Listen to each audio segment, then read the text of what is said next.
Assalamualaikum warahmatullahi wabarakatuh. Alhamdulillahirabbil alamin wa bihi nasta'in wa ala umuri dunya waddin. Wassalatu wassalamu ala asyrofil anbiya'i wal mursalin wa ala alihi washabihi ajma'in. Amma ba'du. Ya, selamat pagi Saka sekalian. Selamat datang di kegiatan kajian Quran yaitu Roman Recharge Our Iman dengan tema Muslimah in the Light of Quran. Dengan sangat antusias, pada pagi hari ini, saya Adra Alyanisa akan memandu kegiatan hari ini dari awal hingga akhir. Untuk itu, izinkan saya memberikan terlebih dahulu apa rangkaian yang akan kita laksanakan pada hari ini. Yang pertama ada pembukaan, yang kedua ada pembacaan ayat suci Al-Quran, yang ketiga ada sambutan-sambutan, yang keempat ada pematerian, yang kelima ada sesi tanya-jawab, yang keenam ada pengumuman, dan yang ketujuh ada penutupan. Untuk itu, mari untuk menambah keberkahan pada hari ini, kita awali kegiatan hari ini dengan bacaan basmalah bersama-sama. Boleh di-on-mic dan membaca basmalah bersama-sama. Bismillahirrahmanirrahim. Baik, untuk lebih menambah keberkahan pada hari ini, dalam kegiatan hari ini, kita dengarkan lantunan ayat suci Al-Quran yang akan dibawakan oleh saudari kita. Kepadanya kami persilahkan. Boleh dibuka juga Quran surat Al-Insyirah ya. A'udzu billahi minasyaitonir rajim. Bismillahirrahmanirrahim. Alam nashrah laka sadrak wa wada'na anka wizrak alladzi anqadha zahrak wa rafa'na laka dzikrak fa inna ma'al usri yusra. Inna ma'al usri yusra fa idza faraghta fansab wa ila rabbika farghab. Shadaqallahul azim. Sadaqallahul azim. Allahumma arhamna bil Quran. Masya Allah. Terima kasih Kak Azka Kaisa yang telah membacakan ayat suci Al-Quran. Semoga yang membaca dan juga yang mendengarkannya mendapatkan keberkahan dari Allah dan juga rahmat dari Allah. Amin ya Allah ya Rabbal Alamin. Saya ucapkan selamat datang terlebih dahulu kepada Ustazah Erika yang ternyata sudah bersama kita. Untuk selanjutnya,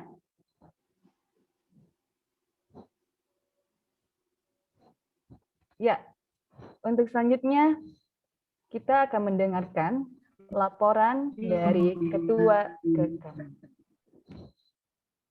Assalamualaikum Ustazah.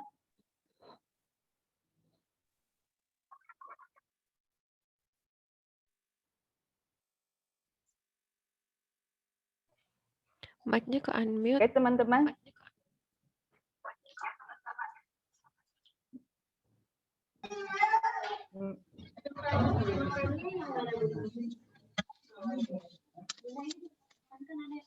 Nah, Ustazah Erika sudah bersama kita.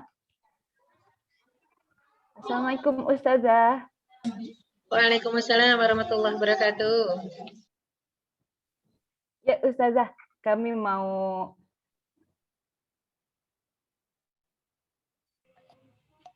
Kak Aska, ya Ustazah, itunya ke unmute. kami akan melanjutkan terlebih dahulu kegiatan-kegiatan. Iya, siap.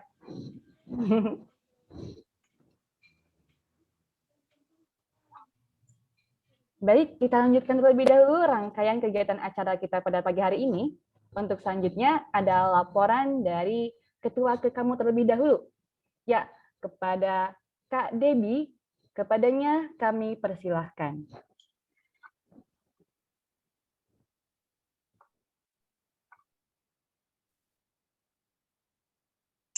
Cek suaraku terdengar? Terdengar, Teh.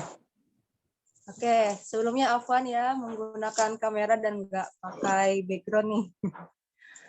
Qadarullah tadi laptopnya ngehang jadi pindah ke HP. Oke, bismillahirrahmanirrahim. Assalamualaikum warahmatullahi wabarakatuh. Waalaikumsalam warahmatullahi wabarakatuh.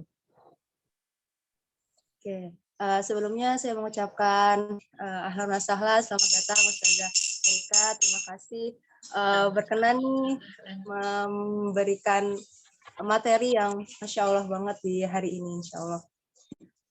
Selamat datang juga buat teman-teman yang sudah bergabung di acara Kekamu ini. Mungkin sedikit saya mau menjelaskan tentang Kekamu gitu ya. Apa sih ini Kekamu kok tiba-tiba ngadain acara begitu? Kajian bersama Ustazah Erika.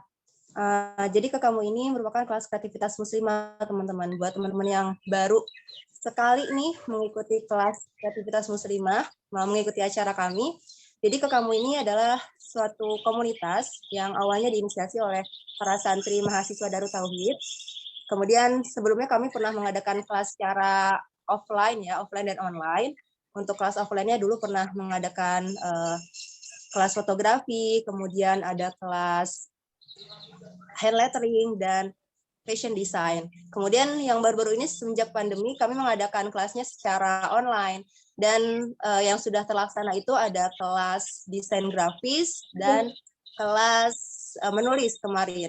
Dan alhamdulillah Kekamu juga sudah membuat buku ya bersama 14 tim penulis Kekamu yang berjudul Gula Merah Darah. Oke, mungkin segitu saja sih dari saya, cuma sekedar perkenalan aja apa ini Kekamu gitu ya. Pastikan teman-teman tetap memfollow akun Kekamu. Ya, insya Allah akan ada banyak informasi kelas-kelas kreativitas selanjutnya. Gitu. Tetap semangat. Sekian dari saya. Wassalamualaikum warahmatullahi wabarakatuh.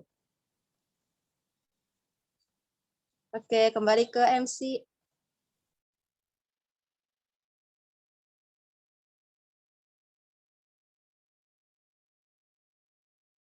Waalaikumsalam warahmatullahi wabarakatuh. Ya, terima kasih Kak Debbie atas laporannya yang luar biasa.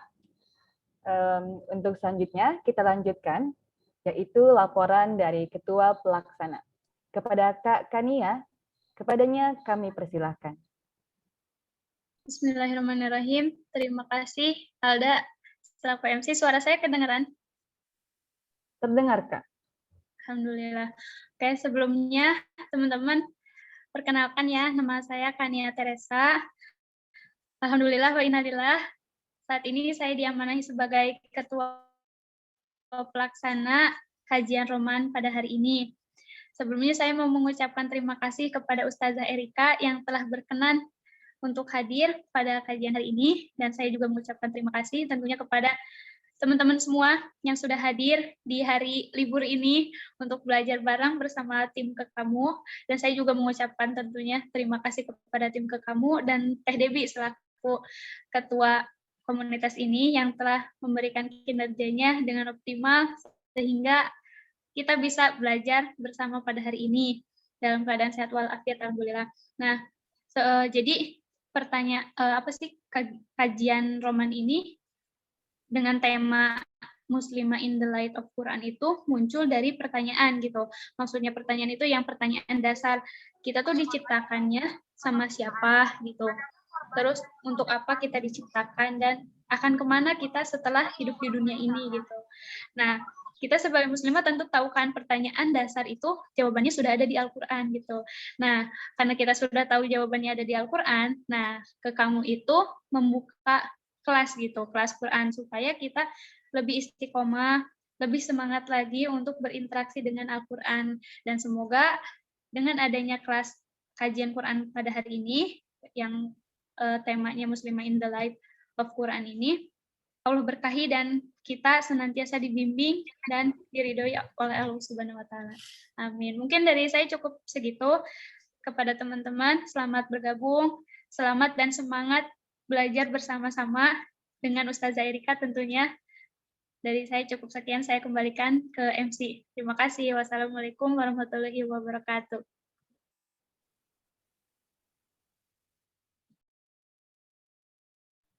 Ya, waalaikumsalam warahmatullahi wabarakatuh.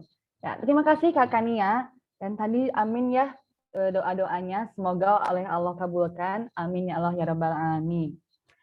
Ya, baik rekan-rekan sekalian. Tadi kita sudah mendengarkan sambutan-sambutan dari kakak-kakak yang luar biasa. Tentunya sekarang kita akan menuju kepada kegiatan inti, yaitu pematerian. Nampaknya teman-teman sudah tidak sabar ya untuk mendengarkan pematerian yang luar biasa pada hari ini. Untuk itu, saya mau perkenalkan dulu terlebih dahulu moderator yang luar biasa yang akan memandu pada kegiatan pematerian ini, yaitu ada Kak Karisma. Beliau ini merupakan seorang muslimah yang luar biasa, memiliki banyak pengalaman. Saat ini beliau merupakan mahasiswa pendidikan keguruan sekolah dasar, dan kemudian beliau juga sedang menempuh menjadi santri, yaitu santri tahfiz Quran, angkatan 16, Baitul Quran Darut Tauhid. Nah, beberapa organisasinya beliau pernah menjadi anggota divisi kerohanian, yaitu dari kepengurusan asrama PPM, program pesantren mahasiswa di Darut Tauhid juga. Kemudian menjadi Roisah, kepengurusan asrama yaitu di PPML lanjutannya, dan juga kemudian ada menjadi anggota Departemen Pendidikan Al-Quran Baki UPI, dan Ketua Ahwat Divisi Pendidikan Ikatan Remaja Masjid Desa Lewikidang sampai sekarang. Masya Allah, banyak sekali ya kegiatannya, dan beberapa riwayat organisasinya berarti menunjukkan bahwa beliau ini merupakan muslimah yang aktif dan luar biasa. Baik, kita sambut ya moderator kita pada hari ini, Kak Karisma. Assalamualaikum, Kak Karisma. Waalaikumsalam warahmatullahi. Masya Allah. Apa kabar Kak Karisma? Alhamdulillah baik. Kak Alda, bagaimana kabarnya?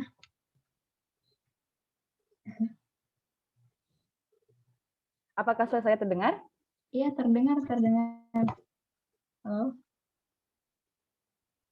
Alhamdulillah baik juga Kak Karisma.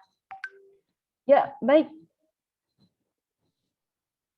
Sebentar Kak Karisma. Saya mau tanya dulu dong. Ini saya ada suaranya nggak ya? Coba. Ada. Ada. Baik. Karena sepertinya teman-teman juga sudah tidak sabar ya untuk mendengarkan kajian pada hari ini, mungkin saya langsung serahkan saja kepada Kak Karisma ya, Kak Karisma untuk pemateriannya. Baik, saya serahkan untuk bagian ini kepada Kak Karisma. Silakan. Baik, alhamdulillah. Terima kasih Teh Alda sebagai MC yang telah memberikan kesempatan kepada saya.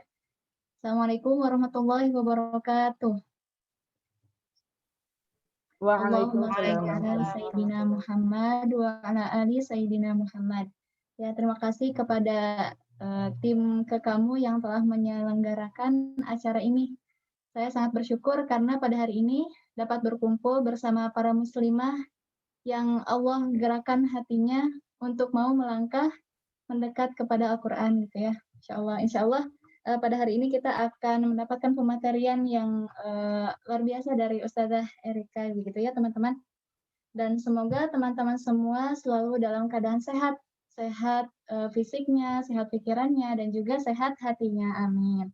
Nah, bagaimana? Insya Allah teman-teman sudah siap ya untuk mengikuti pematerian pada kali ini, dan jangan lupa untuk siapkan catatannya. Karena seperti yang telah diinstruksikan MC ya, untuk resume ini akan ada dilombakan gitu. Baik, sebelum kita memulai pematerian, saya akan membacakan terlebih dahulu CV dari pemateri kita hari ini. Beliau adalah Ustazah Erika Suryani Dewi LCMA. Nama panggilannya Ustazah Erika atau Ustazah Dewi. Tanggal lahirnya di Jakarta 12 April 1971. Nomor handphonenya 085780369444 atau 081297815993. Emailnya eridewi@gmail.com. Statusnya sudah menikah, dikaruniai anak 6 dan juga 2 cucu. Alamatnya di Jalan Bangka 8, nomor 36, Pela Mampang, Mampang Perapatan. Amanah offline beliau sebagai Ketua Komunitas Kotaku, Komunitas Pecinta Al-Quds. Dan amanah online-nya sebagai pengisi kajian MKFM Darut Tauhid Bandung, Ketua Komunitas Kotaku, dan juga amanahnya di kajian fikih online di beberapa komunitas dalam dan luar negeri. Selanjutnya,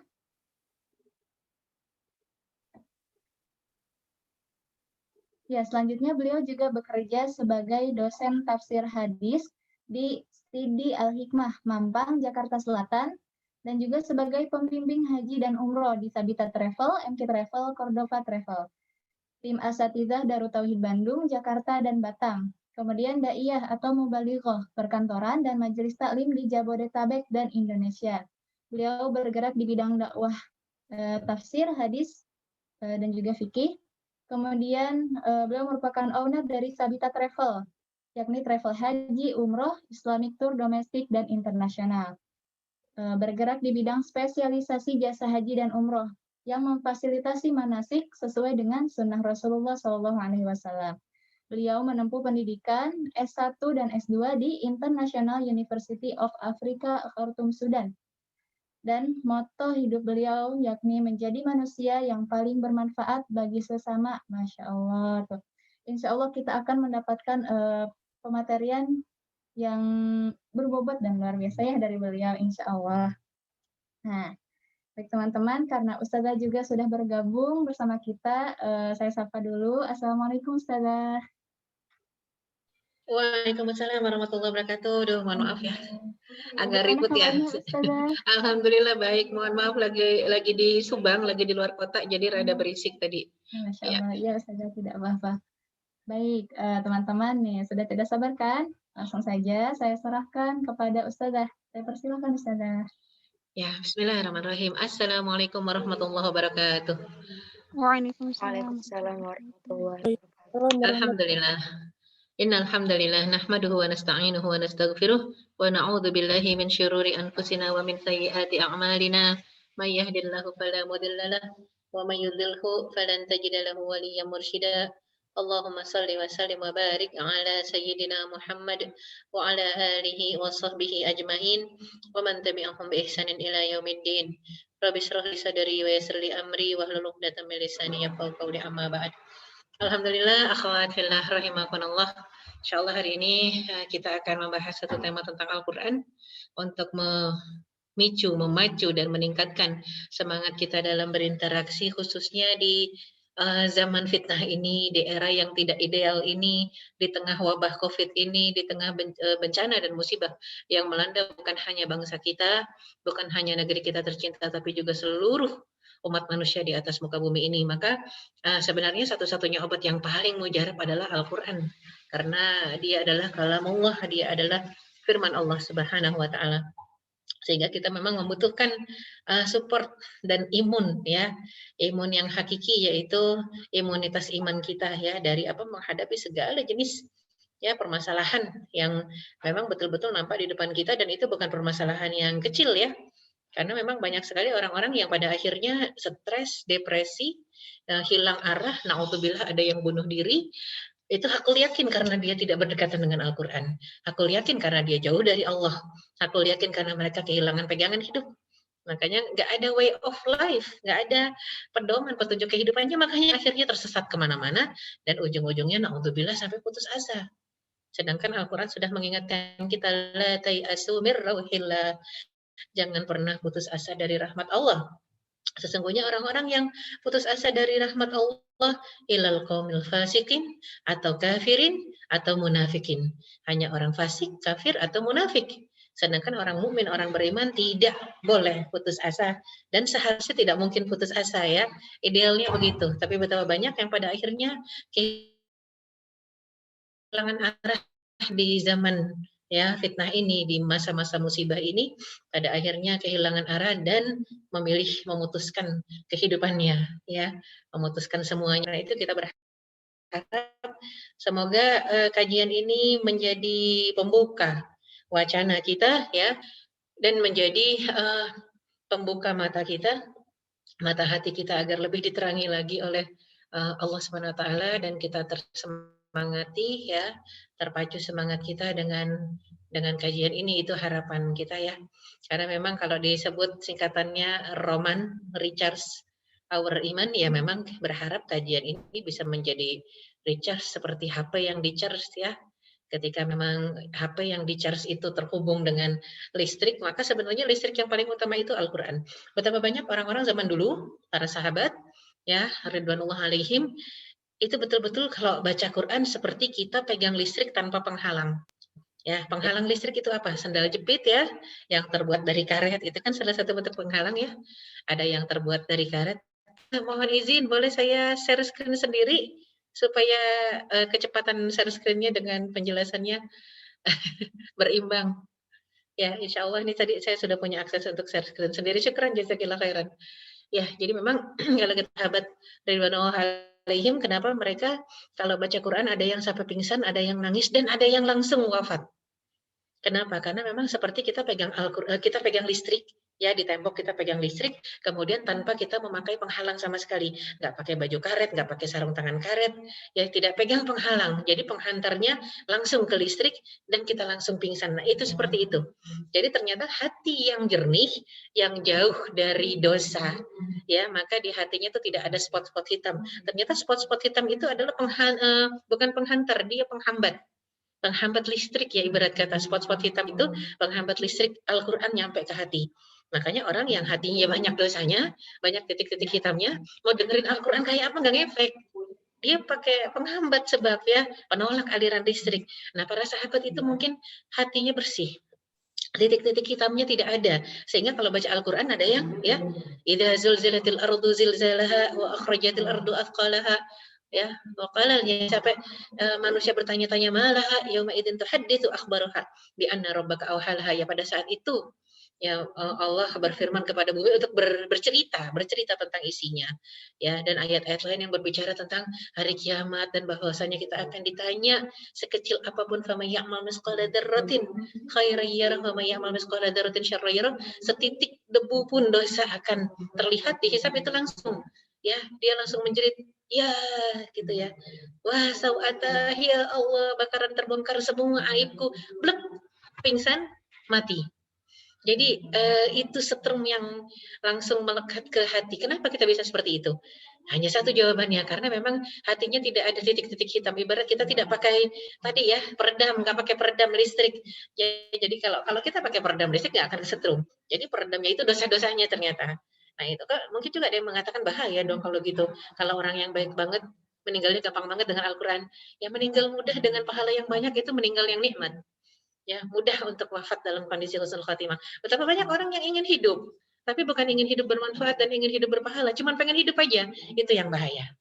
Sehingga penting buat kita, ya pada akhirnya untuk melihat sebenarnya kepentingan kita untuk ada di atas muka bumi ini apa. Ternyata sebagai khalifatullah fil ard, ya, sebagai utusan Allah untuk memperbaiki bumi, menjaga bumi. Jadi kalau ternyata kita tidak bisa memainkan peranan itu dengan maksimal dan optimal, paling bagus tinggal berdoa kepada Allah semoga diwafatkan dalam kondisi husnul khatimah. Ya, husnul khatimah, dan kita susah untuk mendapatkan husnul khatimah kecuali kalau interaksi kita dengan Al-Quran maksimal, optimal, ya, yang diiringi dengan aplikasi, diiringi dengan pengamalan. Itu yang paling bagus ya. Dan kita lihat mungkin kalau alhamdulillah zaman sekarang masalah interaksi, baca, hafal itu satu hal yang mudah. Baca, hafal di mana-mana sekarang rumah Quran, di mana-mana yang namanya pesantren, sekolah, ya punya program. Kalau dia sekolah Islam punya program, apalagi SDIT, sekolah Islam terpadu, ya SMP IT, SMA IT, semuanya yang terpadu itu punya program hafalan. Baca, hafal, laki perempuan sama. Tapi apakah cukup hanya membaca dan menghafal? Ternyata tidak cukup. Yang diharapkan bukan cuma baca dan hafal. Yang diharapkan adalah bacanya dengan benar, dengan tajwid dan tartil, sesudah itu bisa memahami isinya, ya, sesudah bisa memahami isinya, bisa mengaplikasikannya, bisa mengamalkannya. Hifz itu tahfiz, itu menghafal adalah kegiatan terakhir, ya, ketika kita berinteraksi dengan Al-Quran. Jadi bukan kegiatan pertama, tapi kegiatan terakhir. Jadi sebenarnya kalau yang paling penting itu adalah membaca dengan baik dan benar, itu dosis obat.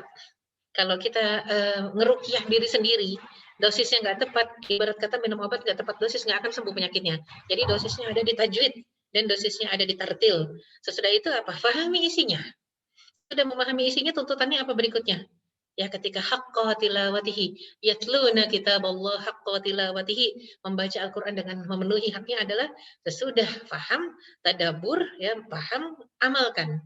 Sesudah bisa mengamalkan baru ngafalin. Ngafalin itu kegiatan terakhir. Kalau sekarang makanya banyak mungkin orang-orang terfitnah dengan Al-Qur'an yang dihafalkannya. Sehingga orang mengatakan, "Ih, Hafiz kok gitu sih? Hafizah kok begini sih?" Nah, itu kenapa? Karena mereka tidak paham apa yang dibaca.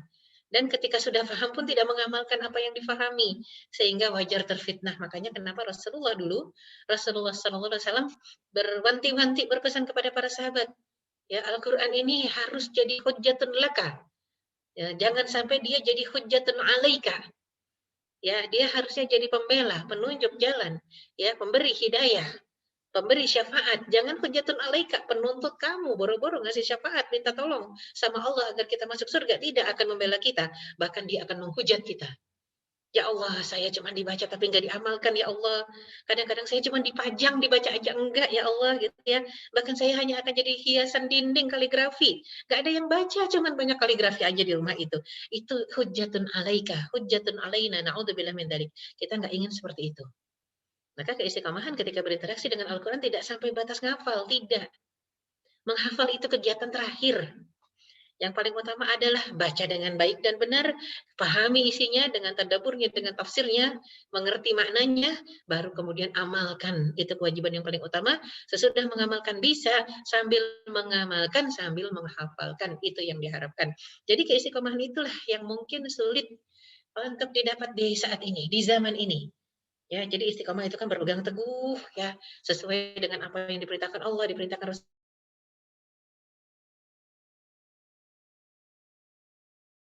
Pengamalan syariat dari akidah, ibadah, akhlak, muamalah, ya, seorang muslim akan bisa mudah istiqomah kalau kecintaan dan penghambaannya totalitas hanya kepada Allah Subhanahu wa taala, ya. Memang tidak mudah. Karena al-iman yazid wa yanqus. Iman itu naik dan turun, sifatnya fluktuatif. Kadang naik, kadang turun, ya. Dan istiqomah itu sebuah pembuktian tentang sejauh mana kecintaan kita kepada Allah dan Rasul-Nya, dan kepada firman-firman Allah, kepada perkataan Allah, ya. Maka keistiqomahan itu memang tergantung dari pemahaman kita. Ya, dan kalimat tauhid yang sering kita ucapkan, bukan sering lagi, rutin, setiap salat. Setiap salat kita syahadat. Syahadat itu kapan? Tasyahud. Jadi kalau ada yang mengatakan, aduh saya baru hijrah, saya perlu syahadat ulang nggak? Nggak perlu, ente salat aja. Salat aja udah syahadat. Tasyahud apa kalimat tasyahud? Ada asyhadu an la ilaha illallah wa asyhadu anna Muhammadar Rasulullah. Ya, ada tasyahud kita setiap kali kita salat. Jadi setiap kali kita salat malah ada tahiyat pertama, tahiyat kedua kan? Ya, jadi kalau kita mau baca yang lengkap itu tahiyat pertama, tahiyat kedua tercover. Kalau misalnya cuma tahiyat kedua yang sampai habis, oke, cuma 5 kali misalnya. Minimal 5 kali kita memperbaiki syahadat. Minimal 5 kali memperbaiki syahadat dalam sehari semalam. Itu rutin kalau kita sholat. Makanya kalau muslim kan sholat, ya. Jadi memang ini penting buat kita yang sudah mengikrarkan rutin mengulang 5 kali minimal. Ini yang belum sholat-sholat sunnahnya, ya. Sholat wajib aja, fardu saja minimal 5 kali.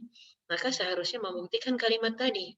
Persaksian la ilaha illallah Muhammadar Rasulullah, itu persaksian akan dicatat di hadapan Allah. Benar nggak apa yang kita ikrarkan? Benar nggak, ya, apa yang sudah kita janjikan jadi statement kehidupan dalam sholat kita minimal 5 kali. Malah ada yang sunnahnya kan baca iftitah. Iftitah kan ada yang Allahumma ba'id baini wa baina khatayaya. Tapi kan ada yang, ya, Allahu akbar kabira walhamdulillahi katsira. Ada yang pakai doa. Ini lebih lagi nih, ikrarnya nambah nih. Inna salati wa nusuki wa mahyaya wa mamati lillahi rabbil alamin. Sesungguhnya salatku, hidupku, matiku, ya. Salatku, ibadahku, hidupku, matiku hanya untukmu, ya Allah, Rabb penguasa alam. Tapi sayangnya kan banyak, dan enggak luput Hafiz sama Hafizah juga tentang apa, mengilahkan yang selain Allah. Hidupku dan matiku hanya untukmu. Maunya bukan Allah, ya. Makhluk. Wah, repot itu. Menyalahi ikrar, ya.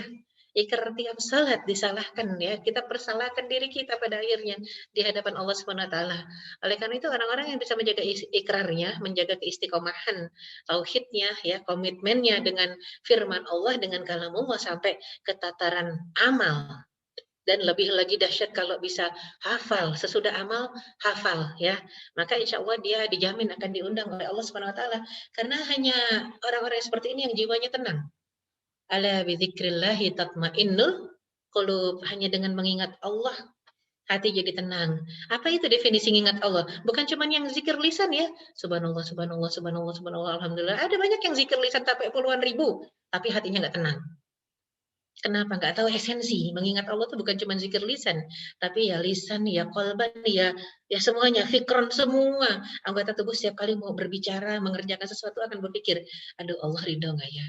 Aduh Allah murka nggak ya? Aduh Allah ngeliatin itu yang setiap detik langkah kita, Allah lihat, Allah lihat, Allah lihat. Jadi udah nggak peduli tuh yang kayak gitu dengan penilaian manusia, nggak peduli.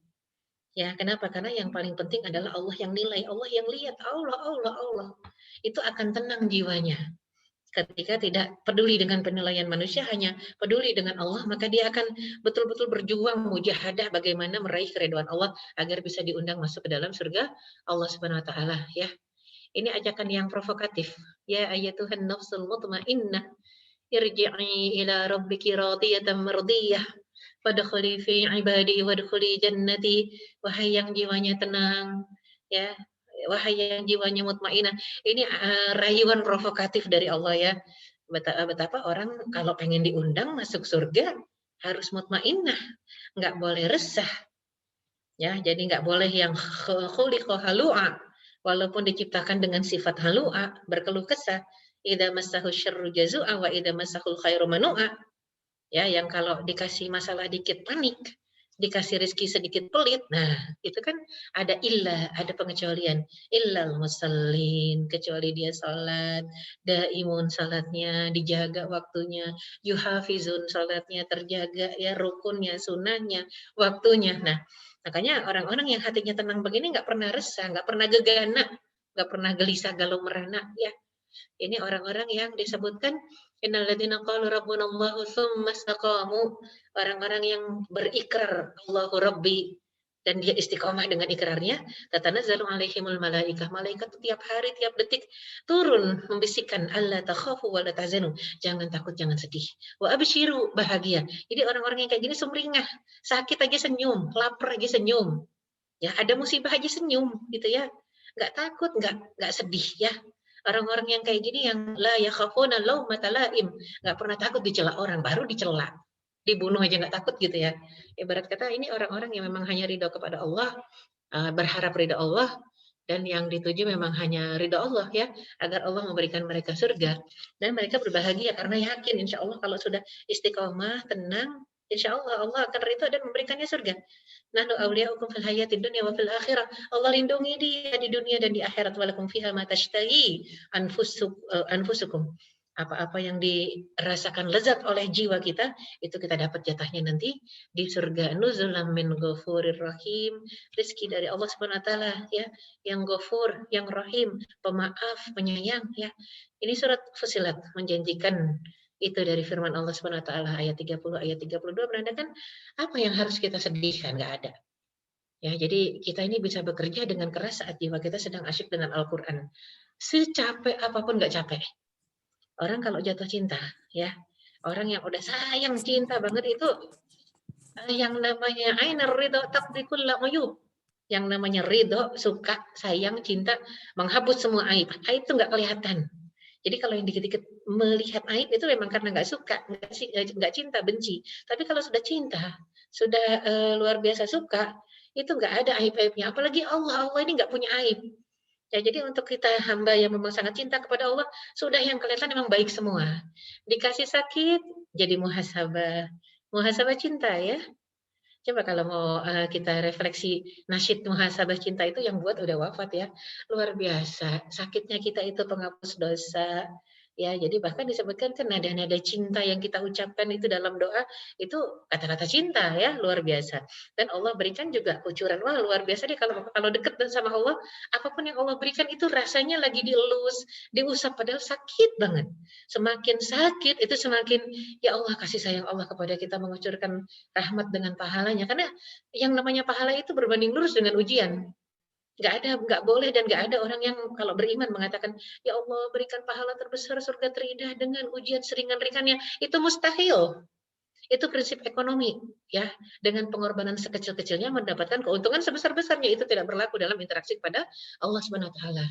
Jadi memang kita butuh letih, kita butuh capek, kita butuh mujahadah, apalagi buat ngafal Quran. Padahal Al-Quran ini sudah dijamin loh oleh Allah. Laqad yassarnal Qur'ana lidzikri fahal mim muddakir. Aku mudahkan Al-Quran untuk diingat. Nggak pakai akal kalian, kata Allah ya. Cuman sayangnya kenapa susah buat kita? Ya, buat orang-orang yang setengah-setengah hati ngapalinnya gampang. Tapi untuk yang sepenuh hati susah. Itu bedanya. Allah ingin kita balik lagi, ngulang lagi, balik lagi, ngulang lagi. Sampai kita terus ngucapin surat cintanya. Itu Allah inginnya gitu. Tapi kalau orang yang nggak taat, maksiat, ngapalnya nih punya niat nggak baik, Allah cepetin, gila, cepet ngapal. Allah nggak suka diulang-ulang sama dia suratnya. Nggak suka dibaca terus-terus. Jadi justru kalau Allah menginginkan kita tuh lama, ya apalagi kita yang udah mujahadah sampai nangis-nangis kalau ngapal, kok nggak hafal juga, itu Allah seneng gitu ya. Seneng kita bolak-balik baca itu lagi, baca itu lagi, baca itu lagi sampai kadang-kadang wah ibarat kata-kata penghafal tuh kepala jadi kaki jadi kepala gitu ya. Masih susah juga. Belibet-libet ngapalinnya, tapi itulah bentuk kecintaan Allah agar apa? Kita terus berinteraksi. Coba kalau udah hafal, kita hafal yang nggak pakai murojaah nempel terus. Kira-kira baca lagi nggak kalau niatnya udah salah? Nggak bakal baca lagi. Yang penting udah dapat ijazah penghafal, selesai. Ya, nggak akan ngulang-ngulang lagi. Wong kita sudah nggak murojaah aja nempel kok. Tapi apa yang kita kerjakan kalau kita niatnya benar, tulus, ikhlas, kita nggak cuma sekedar pengen ngafal, tapi pengen berduaan sama Allah. Wah, Allah senang banget akan buat kita susah ngafalnya. Karena kita akan ngulang lagi, baca lagi, ngulang lagi, baca lagi. Sehingga ketika kita ngulang, kita baca, kita murojaah, kita pengen itkon, pengen mutkin, itu Allah kucurkan terus rahmatnya. Kan jadi lebih besar pahalanya kita. Dibanding orang yang sudah ngafal, selesai nggak baca lagi. Ya, itu yang harusnya kita sadari ketika kita mengatakan meraih cita-cita hidup bersama Al-Quran ya. Di dalam naungan Al-Quran bukan hal yang mudah. Allah akan uji ya. Allah akan minta buktikan cintamu ya. Jadinya memang kita harus memahami kendala interaksi itu ya. Kendala interaksi dalam keseharian kita kadang-kadang tarikan-tarikan jiwa kita yang memang labil, yang belum siap untuk mujahadah ya. Kita sadar kalau bersama Al-Quran itu nikmat, tapi kadang-kadang karena kita nggak paham isinya, jadi standar aja, kebersamaan yang standar, nggak paham isinya. Yang nggak bisa nangis kalau nggak lihat orang nangis. Ya, padahal Al-Quran itu luar biasa ya, banyak orang-orang non-muslim nggak paham bahasa Arab, dengar suara azan, langsung nangis. Ya, tersentuh, masuk Islam gara-gara azan doang. Kita yang dengar suara azan harian, ya bahkan sehari bisa 5 kali dengar suara azan, nggak tergerak, nggak tersentuh, ajaib. Ajaib ya, makanya di mana ini letak yang namanya hidayah dari Allah Subhanahu wa taala ke dalam hati kita. Allah berikan mereka hidayah dan kita tidak. Wah, sedih harusnya ya. Jadi kita harus sadar. Sebenarnya ketika kita belajar mengajar Al-Qur'an itu sangat besar ya. Pahala yang Allah berikan kepada kita. Khairukum man ta'allama al-Qur'an wa 'allamahu. Sebaik-baik kalian yang belajar dan mengajarkan. Walaupun sayangnya minim sekali apresiasi masyarakat, apresiasi umat terhadap pengajar Al-Quran itu minim. Kalau mau jujur, akhwat fillah saya tanya, guru privat matematika dengan guru privat baca Al-Quran, gedean mana? Ya, apresiasi masyarakatnya. Ya, besaran mana penghasilannya dari apresiasinya? Fee-nya ketika sebagai ganti ongkos misalnya. Itu biasanya guru privat matematika, apalagi guru privat dari Kumon. Guru privat itu lebih mahal dibanding guru ngajar Quran. Itu sedihnya. Bangsa kita nggak seperti bangsa lain, seperti Malaysia deh, nggak usah jauh-jauh. Malaysia, Brunei, itu yang namanya cikgu guru ngaji itu, Masya Allah dihormati. Ya, kita bukan gila hormat, tapi karena kita tidak menghargai Al-Quran, maka Allah jauhkan kita dari Al-Quran. Menghargai Al-Quran bukan dengan nominal ya, tapi memang menghargai juga pengajarnya, menghargai juga nilainya, menghargai juga aplikasinya gitu ya, ilmunya, tapi kita jarang sekali menghargai Al-Quran seperti itu. Sehingga memang wajar akhirnya orang tidak tersupport untuk mengajar. Ya, dan kita paham sebenarnya kalau bicara tentang sholat yang baik ya, khususnya sholat malam adalah yang panjang bacaannya. Tapi karena kita punya kendala, nggak hafal, akhirnya salat kita nggak bisa panjang. Mau panjang harus pegang mushaf. Rada susah mau panjang pegang mushaf gitu ya. Pada akhirnya jiwa kita memang tidak tertarik ya dengan keutamaan baca Quran dalam sholat. Udah dicari yang sholat yang pendek, habis itu kita murojaahnya di luar aja. Kadang kita malas megang mushaf kalau belum hafal. Ataupun sudah hafal tapi malas ngulang-ulang lagi gitu. Karena kadang begitu dibaca di sholat jadi lupa gitu kan ya. Nah ini kendala buat kita ya. Kemudian juga kita sadar ya, sesungguhnya hanya dengan Al-Quran Allah akan memberikan kemenangan kepada umatnya ya. Namun jiwa kita kadang-kadang tidak sabar melalui prosesnya, karena kan butuh waktu ya, nggak ekspres gitu lah. Dan kita paham betul bahwa banyak keutamaan di dunia ini ya, di dunia dan akhirat bagi manusia yang berinteraksi dengan Al-Quran. Tapi fadilah tersebut hanya menjadi pengetahuan, tidak mampu menghasilkan energi yang besar untuk istiqomah ya dalam berinteraksi dengan Al-Quran. Ini yang repot ya. Jadi kadang-kadang kita tidak tersupport ya. Jadi nggak tersupport untuk apa meraih kebahagiaan dunia akhirat lewat Al-Quran. Kita akan mengatakan lewat yang lain aja deh daripada ngafalin susah. Nah oleh karena itu kita tidak stressing di masalah ngafalin sebenarnya. Tapi kebersamaan bersama Al-Quran itulah yang kita harapkan. Agar bersama terus resah dikit buka Al-Quran, resah dikit sholat, baca Al-Quran, resah dikit itu aja. Jadi ketika itu sudah dijadikan satu kebiasaan, insya Allah kalau nggak ada Quran kita akan berpikir, ya Allah suatu saat kalau ini akan diangkat oleh Allah ya, diangkat kembali lembaran-lembaran mushaf dengan tulisan-tulisannya, kita baca dengan apa lagi kita baca? Atau suatu saat Allah cabut nikmat mata untuk melihat, gimana caranya kalau kangen Al-Quran pengen baca, maka nggak ada pilihan, ayo coba hafalkan. Jadinya tersuporti dengan itu gitu ya.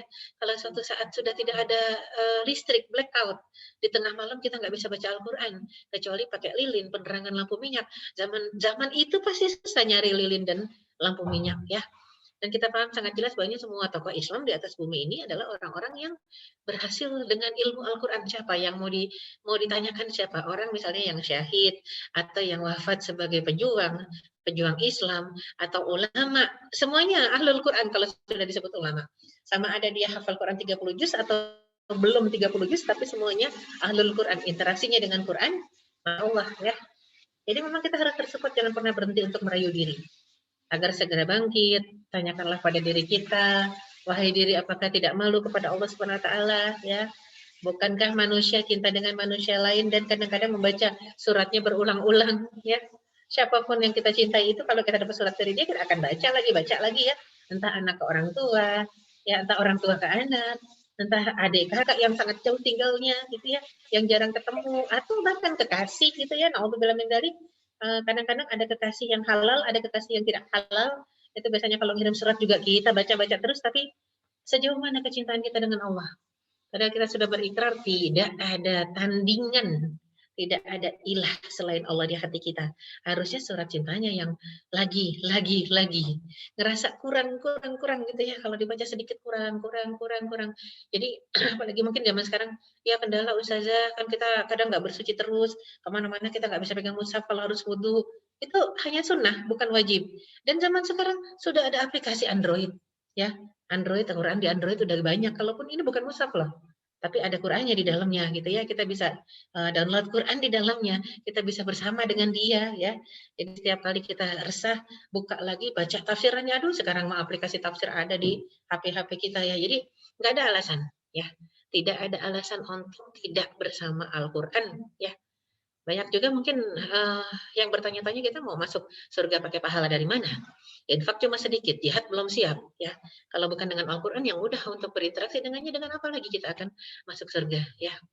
Ya kepada jiwa kita ya. Nah, bagaimana nanti saatnya genting di hari akhirat di padang mahsyar ya. Allah akan memberikan keamanan bagi orang-orang pilihan saja. Kita masuk surga atau dapat naungan bukan dari sisi jihad, bukan mati syahid, bukan ulama, bukan anbiya, bukan rasul, mau dari mana lagi? Kalau bukan dari Al-Quran ya. Dan saat sakaratul maut dimudahkan oleh siapa lagi kalau bukan interaksi kita dengan Al-Quran? Wahai jiwaku, tidakkah malu gitu ya? Tanya kepada diri kita, bagaimana Allah memberikan nikmat yang demikian banyak ya, nggak diminta pun Allah kasih nikmat. Tapi kadang-kadang kedekatan diri kita dengan Al-Quran sangat jauh sekali. Malu harusnya kita tanyakan diri kita ya. Dan kita ingin hidup bersama Al-Quran karena ingin memberikan manfaat ya, manfaat untuk kehidupan kita. Maka sebaik-baik manusia adalah yang bermanfaat untuk orang lain juga, bukan hanya untuk dirinya sendiri. Bagaimana mungkin mendatangkan manfaat kalau kita jauh dari interaksi kita dengan Al-Quran ya? Jadi harusnya khawatir. Dan siapa yang akan memberikan kita syafaat? Ya, semakin hari semakin berkurang jatah hidup di dunia. Syafaat kelak di hari kiamat, syafaatul Rasul. Mungkin Rasul ingin kasih syafaat, tapi kalau kata Allah, aduh itu emang akunya umatmu, tapi dia nggak ngamalin sunnahmu, gagal Rasul ya memberikan syafaat kita. Syafaat siapa lagi? Syafaatul mukmin. Kalau kita punya sahabat kita orang-orang soleh. Kalau ternyata kurang soleh, bagaimana ya? Maka penting pada akhirnya buat kita cari syafaat dengan mujahadah kita dekat dengan Al-Quran. Syafaatul Quran dan puasa. Kenapa? Karena hadisnya jelas Al-Quran ya as-siyam wal Quran yashfa'ani yaumal qiyamah. Puasa dan Al-Quran dua-duanya akan memberikan syafaat, akan ngerayu Allah, bujuk ya Allah kasih syafaat. Ya mereka minta kita dibela sama Allah. Ya Allah berikan syafaat buat orang ini, ya Allah kasih syafaat. Ya itu as-siyam wal Quran. Yang ingin sekali kita dapat syafaat dari Allah Subhanahu wa taala, dia akan ngerengek sampai kita dapat syafaat ya. Maka tanya kepada jiwa kita, kita pengen syafaat dari mana kalau nggak bisa berinteraksi dengan Al-Quran ya. Dan zaman-zamannya bukan cuma masa sahabat, tabi'in juga begitu. Ya, jadi memang luar biasa kecintaan mereka sepanjang masa dengan Al-Quran ya. Apalagi Rajab ini Syahrul Quran disebutnya. Kenapa Syahrul Quran? Karena mereka semua murojaah hafalan Quran di bulan Rajab. Tapi udah masuk Sya'ban, mereka niru Rasul. Puasanya nyari 1 bulan di Sya'ban. Bahkan Aisyah pernah mengatakan, dan juga Ummu Salamah istri Rasul pernah mengatakan, tidak pernah melihat Rasul puasa 2 bulan berturut-turut kecuali Sya'ban dengan Ramadan. Ya, Sya'ban dengan Ramadan Rasul kadang nyambung. Tapi kadang disisakan 2 harian supaya membedakan mana Sya'ban mana Ramadan. Jadinya kalau Rajab ini bulan Quran, maka Sya'ban bulan puasa, Ramadan wajib puasa gitu ya. Ini sunnah dan wajib. Rajabnya sunnah, Sya'bannya sunnah, masuk kepada Ramadan wajib. Makanya minta keberkahannya. Barokah itu ziyadatul khair, banyaknya tambahan kebaikan dari Allah. Allahumma barik lana fi Rajab wa Sya'ban. Ya Allah berkahi kami di Rajab dan Sya'ban wa balighna Ramadan. Ya, kemudian sampaikan usia kami ke bulan suci Ramadan, minta kepada Allah seperti itu. Balighna Ramadan ya. Jadi memang ini satu harapan Allah memudahkan kita ya agar ayat-ayat Allah itu betul-betul menjadi penerang hidup kita. Ya, supaya apa? La'allakum tatafakkaruna fid dunya wal akhirah. Supaya kita mau berpikir tentang dunia dan akhirat. Jadi nggak cuma melulu dunia. Ya, jadi memang harus berpikir dunia akhirat. Apalagi dunia cuma jembatan menuju akhirat, jembatan saja. Seperti kita dari akhirat. Terus nyebrang, disuruh jalan-jalan ini jembatan doang. Nyebrang di jembatan, habis itu harus jembatan yang berikutnya penghubung, ya. Nyebrang balik lagi gitu aja, disuruh nyebrang balik lagi habis itu. Nyebrang lagi menuju akhirat ya. Jadi memang cuma disuruh jalan-jalan sebentar ke dunia, habis itu balik lagi. Bukan disuruh betah di dunia.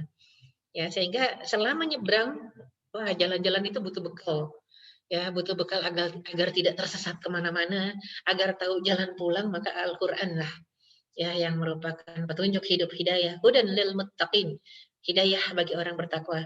Ada satu hadis dari Abu Musa al-Asy'ari radhiyallahu anhu mengatakan bahwasanya Rasulullah SAW bersabda, "Matsalul mu'min alladzi yaqra'ul Qur'an wa ya'malu bihi kamatsalil utrujah." Seorang mukmin yang permisalan seorang mukmin yang membaca Al-Qur'an dan mengamalkannya seperti buah utrujah, rihuhat thayyib wa ta'muhat thayyib, yang wanginya harum, rasanya enak. Wa matsalul mu'min alladzi la yaqra'ul Qur'an kamatsalit tamrah. Dan seorang mukmin yang enggak baca Quran seperti buah tamr, kurma. La rihalaha, tidak ada wanginya. Kurma enggak ada wanginya ya. Wa ta'muha hulbun, tapi rasanya manis. Wa matsalul munafiq, ada orang munafik kan yang pura-pura beriman, alladzi yaqra'ul Qur'an matsalur rihanah. Ya, kamatsali raihana. Jadi adapun orang munafik yang baca Al-Qur'an seperti raihana. Apa itu raihana? Rihuha thayyib, wanginya harum. Wa ta'muha murr, tapi rasanya pahit gitu ya. Wa matsalul munafiq alladzi la yaqra'ul Qur'an, tapi ada juga orang munafik, udah munafik enggak baca Quran. Kamatsalil hanzalah, seperti buah hanzalah. Laisa laha rihun wa ta'muha murr. Enggak wangi, terus rasanya juga pahit. Kita pengen jadi yang mana? Utrujah, tamroh, ya. Na'udzubillah kalau yang munafik kita udah nggak pengen jadi raihana, nggak pengen jadi hanzalah. Ini nama-nama buah ya. Tapi kita pengen pilihannya apa? Kalau nggak utrujah, kurma, tamrah. Maka utrujah lah yang terbaik gitu ya. Ini permasalahan ini hadisnya muttafaqun alaihi, artinya riwayat Bukhari, Muslim. Dan kita lihat kalau adik-adik kita semangat. Masa kita kakak-kakaknya nggak bisa mencontoh? Minimal kalau nggak bisa mencontoh, ya nggak bisa mencontohkan, nggak bisa nyontohin, ayo kita contoh adik-adik kita, semangatnya itu ya. Jika sebelum pandemik kita sulit untuk istiqomah, maka saat ini masa pandemik, ujian semakin besar, kematian di depan mata, harusnya itu support untuk lebih istiqomah lagi meraih ridha Allah ya, khususnya dengan Al-Quran. Dan dari satu hadis lain dari Abu Umamah Al-Bahili, Rasulullah SAW bersabda, Iqra'ul Quran, fa'innahu ya'ti yaumal qiyamah syafi'an liqari'ihi. Bacalah Al-Quran karena semuanya dia datang di hari kiamat pemberi untuk memberikan syafaat kepada pembacanya. Hadis riwayat Muslim. Dan syafaat Al-Quran hari kiamat ini nyata, tidak terbantahkan. Riwayat banyak sekali berbicara tentang orang yang dibelain sama Al-Quran yang dibacanya. Walaupun mungkin dia mengerjakan maksiat ya, tapi Al-Quran ini ngerengek. Aku dibaca terus ya Allah, kalau malam dia baca walaupun besok paginya buat maksiat lagi, tapi baca itu ngebelainnya beneran serius gitu ya. Jadi memang Al-Quran dan puasa ini betul-betul mendatangkan pembelaan di hari kiamat. Karena kalau puasa mengatakan mana'tuhu minat ta'am bin nahar, aku sudah cegah dia untuk makan di siang hari. Ya, maka sangat ingin yang namanya puasa juga memberikan pembelaan. Adapun Al-Quran mengatakan mana'tuhu minan naum bil lail. Aku sudah mencegahnya untuk tidur pulas di malam hari ya, membuat harusnya ini semua sebagai penyemangat kita untuk dapat syafaat ya.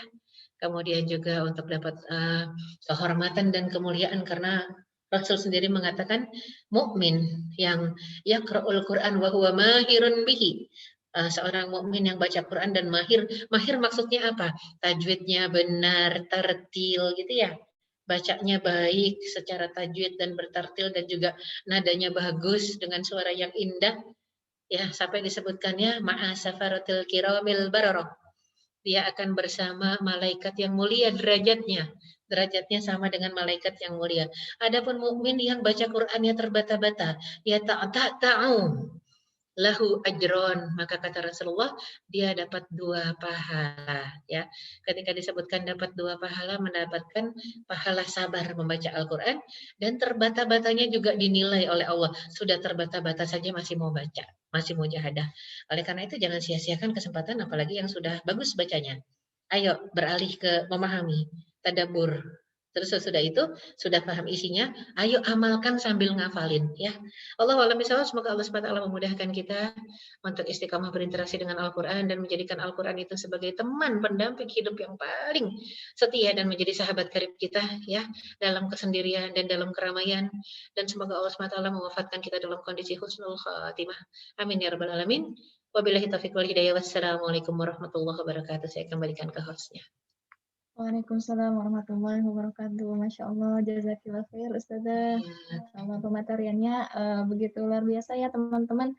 Terkadang kita mungkin berinteraksi dengan Al-Quran itu masih apa ya, berpikirnya tuh bilangnya tuh nanti aja baca Al-Qurannya di waktu luang gitu. Padahal seharusnya kita yang meluangkan waktu untuk Al-Quran ya teman-teman, Masya Allah gitu ya.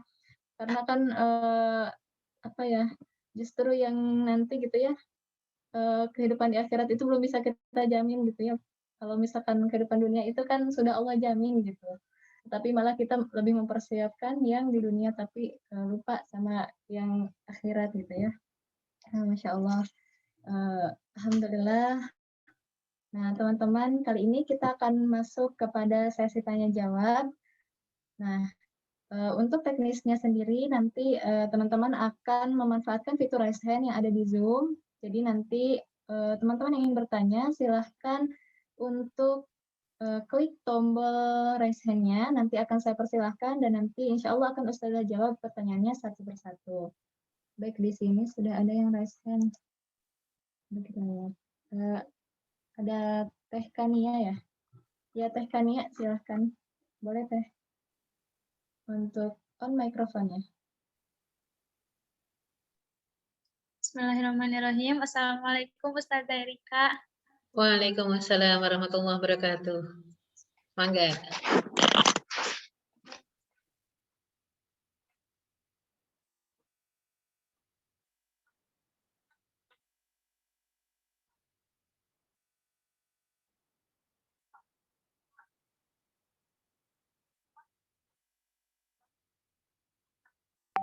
Suaranya hilang ya, Teh?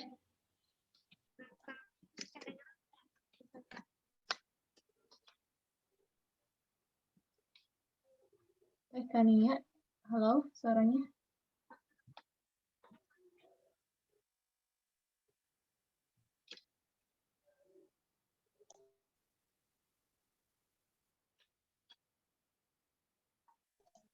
Baik, sambil Sepertinya menunggu, terputus sinyalnya.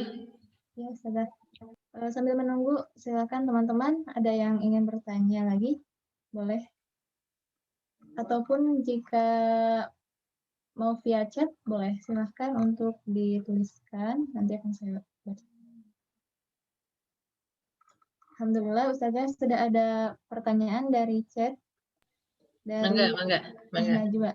Pertanyaannya, Ustazah ingin bertanya, bagaimana cara memahami Al-Quran dengan baik dan benar ayat per ayatnya? Begitu, Ustazah. Ya, bagus pertanyaannya. Cara memahami Al-Quran dengan baik, benar, ayat per ayatnya. Untuk yang belum bisa bahasa Arab, ya, kalau yang udah bisa bahasa Arab, otomatis insya Allah akan ngerti apa artinya, memahami maknanya. Tapi untuk tadabbur dan tafsir pun tetap yang udah bisa bahasa Arab harus butuh bimbingan guru. Apalagi yang belum bisa bahasa Arab. Bimbingan guru juga, sambil belajar bahasa Arab juga, ya, ikut kajian tafsir juga, baca juga bukunya, baca buku tafsir, baca juga terjemah ayat, terbitan Depak ada terjemahan, tapi kan tidak ada tafsir. Kalau tafsir carilah tafsir yang memang masyhur, ya, tafsirnya tafsir yang masyhur yang sudah terdahulu dari zaman-zaman tabi'in, ya, ada Ibnu Katsir, kemudian juga ada tafsir Tabari, ada tafsir Qurtubi, silahkan dibaca. Ya, sesudah itu ingat, butuh guru. Guru yang memang betul-betul yang ngerti syariat, yang background pendidikannya syar'i, ya, yang bisa bahasa Arab. Kenapa? Karena kita membutuhkan tempat bertanya. Fas'alu ahla dzikri in kuntum la ta'lamun. Tanya sama orang yang kalau kita tanya ahlu dzikir dia. Ahlu dzikir itu bukan yang terus subhanallah alhamdulillah, bukan. Ahlu dzikir itu yang dianya sendiri terus mengingat Allah, dan kalau kita nanya kita jadi ingat sama Allah. Mendekatkan kita kepada Allah ketika kita bertanya kepada Dia. Jadi bukan menjauhkan kita dari Allah. Ya, makanya tanya orang-orangnya seperti itu yang dia ngerti dan dia paham dan dia mumpuni untuk masalah yang kita tanyakan. Jadi memang harus tanya ke ahli tafsir, ya. Jadi jangan sendirian dengan membaca terjemahan saja, enggak nyampe nanti maknanya, look-nya, rasanya itu enggak sampai, ya. Jadi tanya itu insya Allah kata per kata tepat. Dan sekarang kalau buku-buku terjemahan, artinya ada sekarang Al-Quran terjemah yang per kata. Al-Quran terjemah per kata, nggak apa-apa. Itu membantu juga ya untuk bisa memahami perkatanya. Tapi kalau untuk tafsir secara menyeluruh, ya tadabbur ayat secara menyeluruh, maka butuh guru. Jadi jangan sendirian ya. Wallahu a'lam bishawab.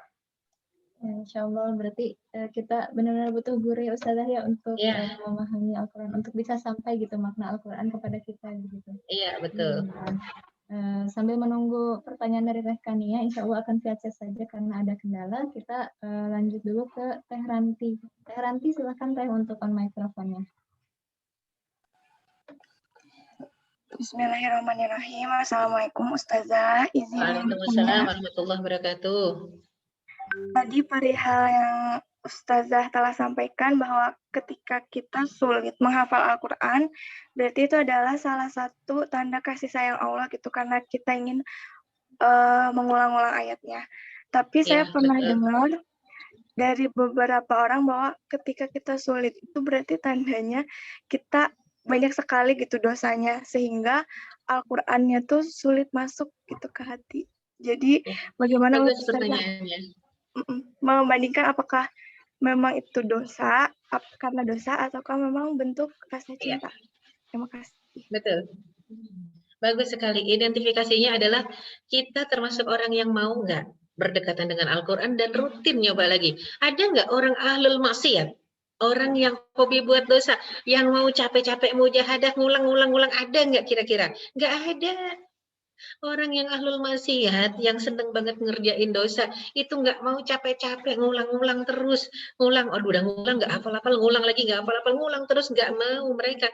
Mereka yang ada kalau ahlul maksiat nih, itu dia ngapalinnya bukan memang betul-betul pengen berdekatan dengan Al-Quran, pasti mungkin kejar target. Karena ada yang ngasih target di sekolah misalnya, maka dia mendekatkan diri hanya untuk kejar target. Begitu hafal, tinggalkan. Makanya kalau ahlul maksiat yang kejar target dimudahkan. Tapi kalau ada orang yang terus mujahadah nyoba lagi, nggak hafal nyoba lagi, nggak hafal nyoba terus, itu bukan ahlul maksiat insya Allah. Cuman bagusnya karena kita merasa banyak dosa. Alhamdulillah. Lebih bagus merasa banyak dosa apa lebih bagus merasa banyak pahala? Lebih bagus merasa banyak dosa agar terus berbuat pahala. Orang-orang yang merasa puas dengan kayaknya kita pahalanya udah banyak, gak bakal mau lagi terus-menerus berbuat ya kebaikan. Dia akan merasa cukup. Bedanya apa dengan yang katanya ilmu itu cahaya dari Allah. Nah itu kalau sudah melupakan apa yang dihafal, hati-hati. Beda sulit ngapal sama udah hafal terus lupa, hati-hati. Kalau sudah hafal terus lupa, kemungkinan besar kita lalai, nggak mau murojaah, nggak mau sering dengar lagi. Rasulullah SAW tuh seneng loh dengerin dari sahabatnya. Jadi yang namanya murojaah nggak harus dari lisan kita sendiri, tapi dengar murotal di mobil, di mana kayak pokoknya pengennya dengerin lagi murotal, puternya murotal lagi. Apalagi yang nyupir kemana-mana ya. Wah saya paling seneng dulu kalau lagi belum lockdown itu karena kemana-mana nyupir sendiri, paling seneng itu dengerin murotal di mobil. Jadi murojaahnya sambil dengerin murotal. Sekarang justru repot sesudah lockdown. Di rumah ternyata lebih sibuk ya. Karena kan nggak nyupir. Ya kegiatannya tuh lebih lari ke sana kemari di depan. Nah, susah kalau kita lagi begini, kalau saya lagi misalnya nih lagi online sambil dengerin murotal pasti nggak mungkin banget ya. Tapi kalau ternyata hikmahnya itu ya Allah SWT berikan kita satu kesibukan lain ya. Kebanyakan yang diisi nih online kajian Al-Qur'an, otomatis tersupport lagi untuk memurojaah. Ya, jadi memang selalu ada kesempatan yang Allah berikan. Yang paling bahaya kalau yang sudah dihafal kita lupakan, itu kan yang keluhannya Imam Syafi'i kepada gurunya Al-Waqi'. Jadi Imam Syafi'i mengatakan, kenapa saya hafalannya kok hilang? Itu yang dikeluhkan. Saya kok hafalannya hilang, wahai guruku. Kenapa hafalanku hilang yang kemarin sudah dihafal? Padahal itu tadi di rumah sebelum menuju sini masih ingat. Tapi tiba-tiba sampai sini lupa. Ya, apa kata Al-Waqi' gurunya Imam Syafi'i? Al-ilmu nurullah. Wa nurullah la ya'ti lil 'asi. Ilmu itu adalah cahaya dari Allah Subhanahu wa taala, dan cahaya Allah Subhanahu wa taala tidak akan menyinari orang yang hatinya, ya tidak akan menyinari hati orang yang maksiat. Imam Syafi'i kira-kira maksiat apa? Wah, bukan maksiat besar kalau zaman kita. Kita anggap itu maksiat kecil. Tapi ternyata di masa itu Imam Syafi'i sudah dianggap bermaksiat. Ternyata ya ketika jalan dari rumahnya menuju rumah gurunya, sempat berpapasan dengan seorang gadis. Papasan doang, gadisnya jalan dari sana ke sini, Imam Syafi'i ke sana. Imam Syafi'i yang tadinya nunduk, tiba-tiba lagi ngelihat gini, qadarullah terpandang, bukan mandangin, terpandang dan nggak langsung nunduk, terpandang cukup beberapa detik ngelihat baru nunduk. Jadi cukup beberapa detik, ternyata untuk sekali berimam Syafi'i kalau melihat sesuatu yang bukan hak harusnya langsung nunduk. Beberapa detik melihat itulah menghapus hafalannya. Ya, itu menghapus hafalannya. Kalau buat kita itu mah dosa kecil, makanya kenapa kita kok boro-boro hafalan yang hilang. Gimana mau hafal nggak nempel-nempel, itu karena semua dosa-dosa yang dulu besar itu kita anggap sekarang dosa kecil dan remeh. Itu yang repot ya. Nah, akan tetapi kan kalau kaliber Imam Syafi'i, begitu dia istighfar, taubatan nasuha, tidak mengulangi lagi, yang sudah pergi hafalannya itu nempel lagi gitu ya, balik lagi. Itu akan Allah mudahkan untuk kembali lagi dan kembali lagi. Ya insya Allah, jadi semangat dan jangan seuzon. Aduh kenapa sih Allah nggak mudahin, padahal saya ini maksiatnya apa sih? Itu seuzon sama Allah ya. Allah bukan tidak memudahkan kita, Allah sudah janji, walaqad yassarnal Qur'ana lidzikri. Aku sudah mudahkan Al-Quran untuk diingat. Fahal mim muddakir. Apakah kalian tidak berpikir? Itu sampai itu sindiran kan ya. Sudah dimudahkan, tapi kok nggak mudah-mudah juga. Ini berarti Allah pengen kita terus continue berlama-lama gitu ya. Jadi semakin rasanya rada sulit, ya ulang lagi. Awalnya doang kok rasanya sulit.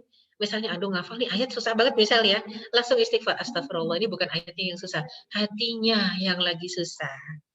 Mungkin yang namanya maksiat bukan maksiat besar, tapi maksiat kesel sama sesuatu yang harusnya tidak kita kesalkan. Mungkin maksiat kurang ridho terhadap takdir Allah, itu kan maksiat ya.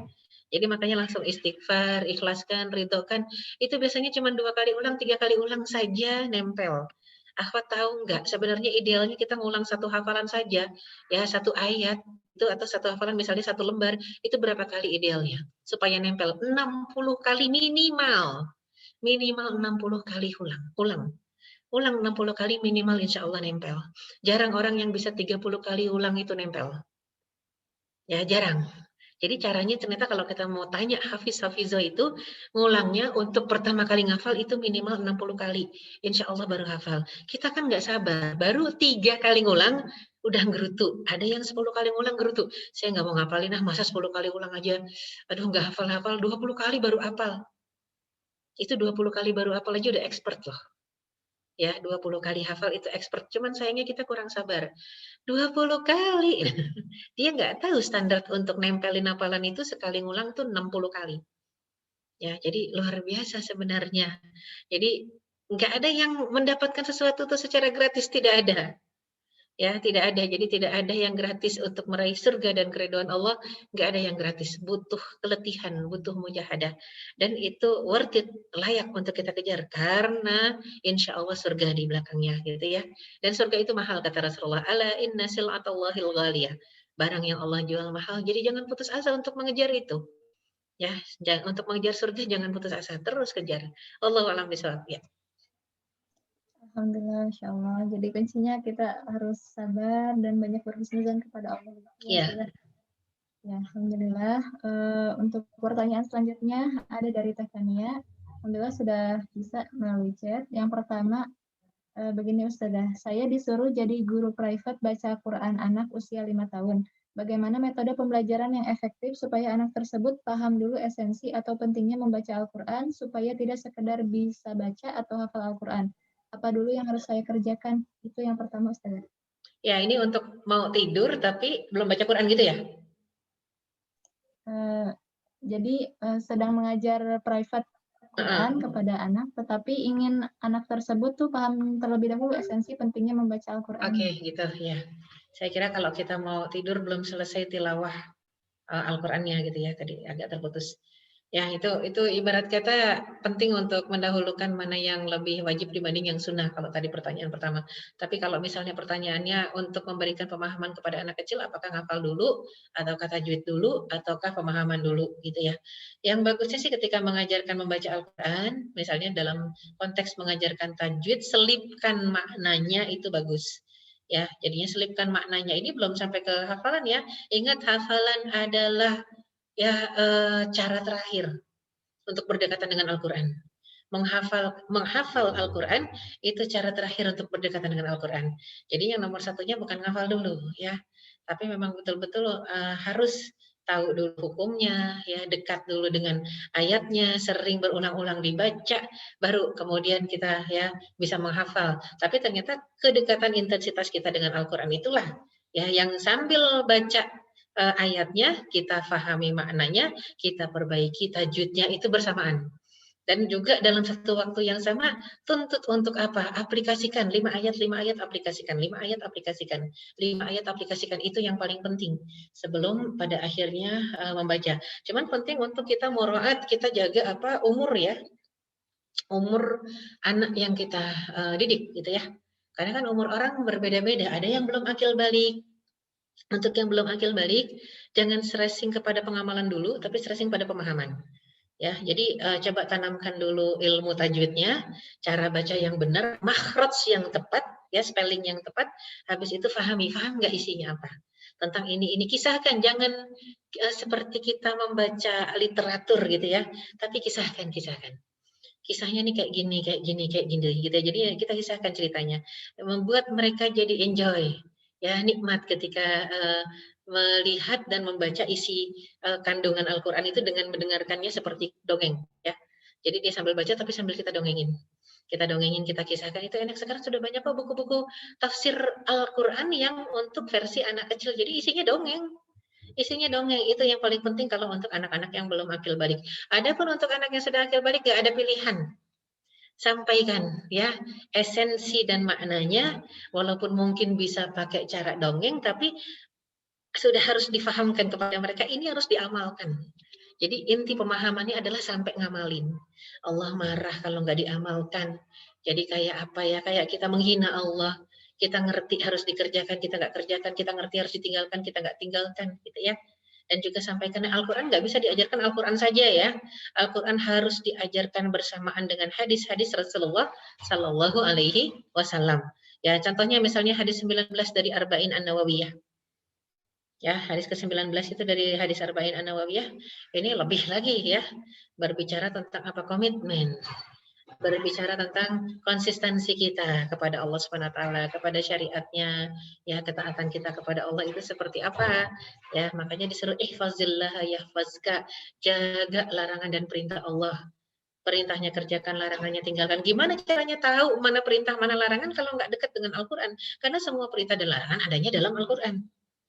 Nah, makanya itu penting untuk disampaikan kepada anak-anak yang sudah usia-usia menuju akil balik ya. Jadinya sudah mau nih sebelum jadinya prabulu gitu ya, sebelum balik itu sudah sampaikan. Jadi begitu akil balik dia sudah bisa mengamalkan. Wallahu a'lam bishawab. Ya, alhamdulillah. Ustazah, mungkin ini pertanyaan keduanya berkaitan dengan yang pertama, antara mencapai target misalnya doj atau lebih baik membaca Al-Qur'an sambil tadabbur. Mana yang lebih diutamakan? Iya, capai target apa nih? Tilawah yang 1 hari 1 juz ya? Iya, tilawah. Ya. Jadi sebenarnya hati-hati dari mengejar target ya. Target itu baru bisa kita sebutkan tercapai kalau kita paham apa yang kita baca.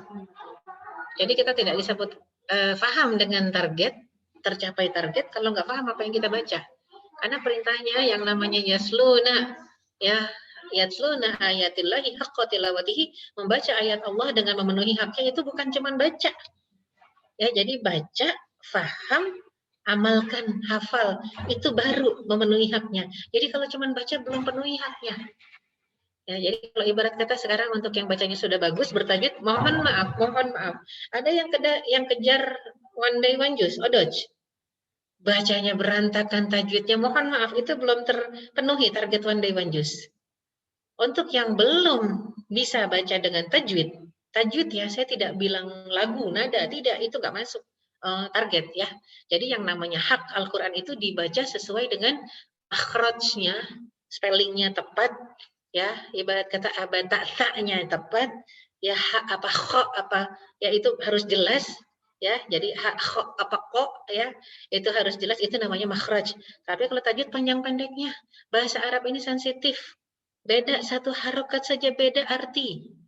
Bahasa Arab sensitif, apalagi Al-Quran lebih sensitif. Contoh kalau kita mengatakan Jamal, nama orang. Salah, padahal nama orang itu Jamal. Jamaluddin, itu nama orang Jamaluddin. Ya, keindahan agama, Jamaluddin. Tapi kalau kita manggil orang kan jarang yang Jamal. Itu hanya orang Arab yang manggil orang, ya Jamal, itu orang Arab. Kalau orang Indonesia apa? Jamal, sini ada Jamal. Itu kayak manggil orang camel, onta. Jamal itu onta. Onta, bayangkan onta dengan ganteng mirip kan, cuman beda harokat doang. Jamal itu onta, kalau Jamal ganteng, indah, bagus, Jamal. Tapi kalau Jamal. Tapi orang Indonesia kan nggak ngerti kan, dipanggil onta juga nengok kan. Jamal, nengok aja gitu ya. Ya itulah pentingnya kalau bahasa Arab nggak bisa sembarangan. Makanya kalau untuk yang kejar target 1 hari 1 juz, tapi bacanya berantakan, mohon maaf, dia tidak tercapai targetnya. Nomor 1 tajwid dulu. Tapi jangan berhenti putus asa gara-gara, aduh udah setua begini masih belajar tajwid. Enggak ada kata terlambat, dan karena itu wajib. Baca Al-Quran dengan tajwid yang benar, makhraj yang benar, hukumnya wajib. Ya, jadi hukumnya wajib. Nah, jadi penting sekali untuk belajar ya membaca yang baik dan benar. Sesudah baik dan benar, ayo penuhi target berikutnya. Target pertama tajwidnya, hukumnya, makhrajnya. Nggak harus dihafal makhrajnya, tapi praktekkan saja harus benar. Panjang pendeknya ya kemudian baru ya hak bacanya yang sering. Kalau nggak baca di spelling sendiri, dengerin aja lagi, dengerin terus sampai akhirnya hafal. Sekarang kan kalau misalnya kita ngigo baca Al-Fatihah, insya Allah dalam ngigo pun hafal. Ya, karena Al-Fatihah dibaca terus berulang, bahkan setiap sholat apa aja dibaca lagi, ya sampai kadang-kadang orang lain baca aja kita ngerti orang lain itu salah atau tidak, ya. Alhamdulillah Allah belum angkat Al-Fatihah dari kepala kita. Satu saat mungkin Allah angkat, na'udzubillah min dzalik ya. Tapi kita berharap semoga tidak diangkat. Jadinya itu dulu, baru kemudian targetnya mau ikut one day one juz atau one day one lembar, odoj atau odol silahkan ya. Tapi intinya penuhi target pertama, kemudian kedua, yang ketiga sambil belajar tafsirnya, tadabbur ayatnya, yang keempat amalkan yang sudah kita baca itu semua yang kita pahami amalkan. Baru terakhir hafalkan. Wallahu a'lam bishawab. Alhamdulillah. Insya Allah Ustazah ini ada pertanyaan satu lagi yang masuk. Dan pertanyaan terakhir. Pertanyaannya, bagaimanakah istiqomah tilawah dan menghafal Al-Quran sedangkan kita sibuk dengan tugas-tugas kuliah dan kerjaan, begitu Ustaz? Ya, jadi ini mungkin pertanyaan terakhir ya. Bagaimanakah keistiqomahan kita untuk tilawah bersama dengan banyaknya tugas-tugas ya. Kalau tilawah nggak ada alasan untuk masalah tugas, justru ketika kita membaca Al-Quran, Allah akan lapangkan waktu kita untuk mengerjakan yang lain. Masalahnya mungkin dengan hafal ya. Kalau tilawah sambil tadabbur kayaknya dalam waktu-waktu yang mepet pun bisa. Ya, apalagi sekarang terjemahan Quran banyak sekali ya. Tadabbur ayat sendiri juga bisa. Pinter-pinter kita ngatur waktu, harus ada waktu spare-nya. Yang paling bagus memang sebelum tidur malam, ya apalagi khususnya yang untuk susah tidur tuh Quran aja lagi ya. Quran terus yang susah tidur. Insya Allah Quran ini obat mujarab, obat tidur pokoknya. Baru baca 1 lembar ngantuk. Ya, itu Al-Quran. Karena kita kayaknya harus diruqyah, baru baca 1 lembar ngantuk gitu ya. Nah itu Al-Quran. Jadi obat tidur paling mujarab. Yang susah tidur baca Al-Quran. Kemudian bangun tidur juga begitu. Ya, bangun tidur Al-Quran lagi aja. Itu paling mudah untuk berdekatan dengan Al-Quran. Rutinitasnya di sana masih fresh dibanding di tengah-tengah kesibukan. Nah kalau yang di tengah kesibukan ini bisa meluangkan, alangkah baiknya. Karena kadang-kadang kesibukan kita itu yang menuntun kita kepada stres, kepada depresi, banyak pikiran, jadi kesel, nah itu kan paling bagus obatnya cuma Al-Quran. Ya, maka pintar-pintar kita untuk mengarrange waktunya, tapi yakinlah sesibuk apapun kita ketika kita malu ya bilang menyisihkan, ya Allah buat Allah kok menyisihkan.